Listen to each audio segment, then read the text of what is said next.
Okay, just about out of rainbows here and just about out of this little journal series from 9/2/2010. This is the third one of the day, Mayan Day 8 Storm, Observation Series, Part C. Final analysis on wrongdoing from Heart. And this one's pretty short. Okay, and oh boy, that last journal was a doozy. I was really surprised at some of what came forth in it. Amazing. Still catching my figurative breath here. Okay, we were looking at the potential wrongdoing involved in the crucifixion of Jesus the Christ. A number of us had sufficient religious, historical, or spiritual connotations associated with that to present a challenge to them to remain centered in heart. For others, it was the mind that kept entering in, kept wanting to voice its opinion on this or that aspect of what was being said. Well, since thought waves are not yet compatible with heart waves, you know the outcome of that. They got kicked out of heart again and yet again. Because I felt them go and was given to understand why, I shared that more widely than before. For some, I know this worked to do just what the intention was there, which was to help them simply see what was happening. Until we get more familiar with the sense of being in heart, and there's a real feel to that, then we can be easily deceived by the mind, playing like it is the heart. Mind is the great mimic, remember. It will delude and deceive every time given half a chance. Now, get that. Given half a chance. That's important. Why? Because you are in charge.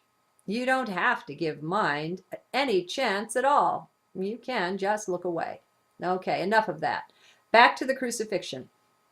Yes, on the one hand, it can be viewed as a thoroughly detestable scene. I hear you. On the other, however, it is just a historical record there in Akasha, just something that happened. There is a neutrality to that I want you to see, to enter into. When looked at from heart, everything is truly and literally quite different. Things no longer come with their emotional or whatever charge we had on them. The whole judgment game, the blame game. There is no judgment of any kind to be found in the heart.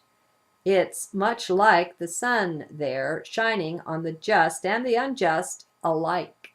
Source is like that, freely, universally, non-judgmentally shining. Can you make room for that? For those of you that are in heart, this is no problem, no challenge at all. That is your experience. You know this from the inside. It's not possible to judge or blame while centered in heart space, real heart space, not the mind charade kind. You'll know when you're there, really there. You just won't find it possible to blame or to judge or condemn, not in any way. Not for the very worst thing imaginable. This is a property of heart. Please don't apply mind to this. It won't do any good. Don't think about it. You're being invited in to an experience, a sacred inner space. You can choose to come or not to come. Just know the mind is not coming with you. You are not slick enough to make that happen, no matter what kind of an ego you've got going there. No mind in heart. Don't question it. Just look at it. Just let it exist as a proposition. If it's true, then it's also unbeatable. It just is. That's been my experience. Okay, then it's fairly well given away, even by the master himself, that it was ignorance acting that brought him to crucifixion. Ignorance. People that didn't know any better. Ignorant, terribly rude, and callous people, but ignorant all the same, not wrongdoers. Now, the next step is obvious. If they could do that to such a wonderful being as Jesus, what is it that you, yes, you, can do that could possibly be considered wrong? Contemplate this for a bit. Look for the ignorance in all that you're considering as wrong. You'll find it. It's there.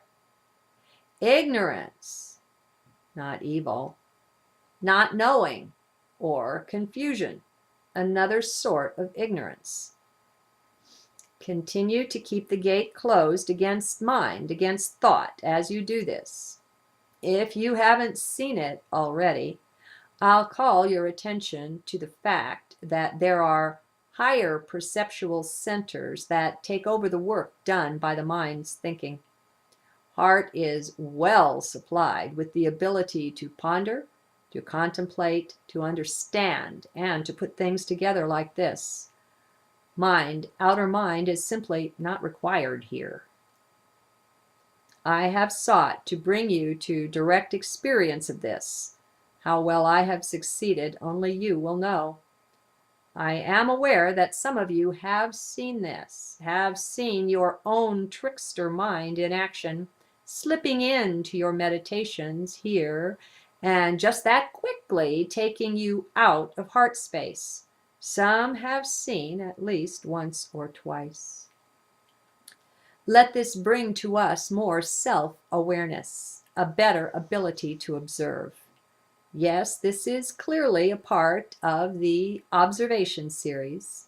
This has been a rather intense foray into heart and the relationship between heart and mind. You may well see things quite differently from the way that's being presented here. That shouldn't stop you from making these journeys with us. Are you sufficiently open-minded? Can you step out of your chosen or preferred way of looking at things, your personal perspective, and enter into other possibilities? Can you allow that anything is possible? Are you unattached enough to slip the surly bonds of earth and fly, soar up with me and into some of my ways of viewing things? You may come back quite unchanged, that is so. You may come back converted in what you thought pretty radically. Or, better yet, you may not be thoroughly changed, but you may have discovered some little or big something that helps you to modify your own way of viewing, your own perspective. So you came back empowered. It doesn't matter. It is what it is. There is a gift offered here that quite naturally I desire that all partake of.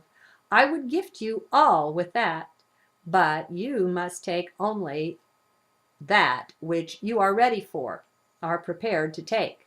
Otherwise, it won't stick.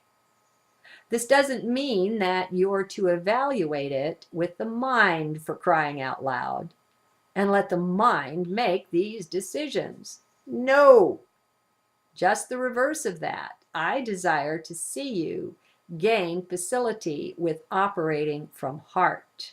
That is all. That is my wish, my desire for you, that you become empowered and maybe have a nice trip or two besides. See you later.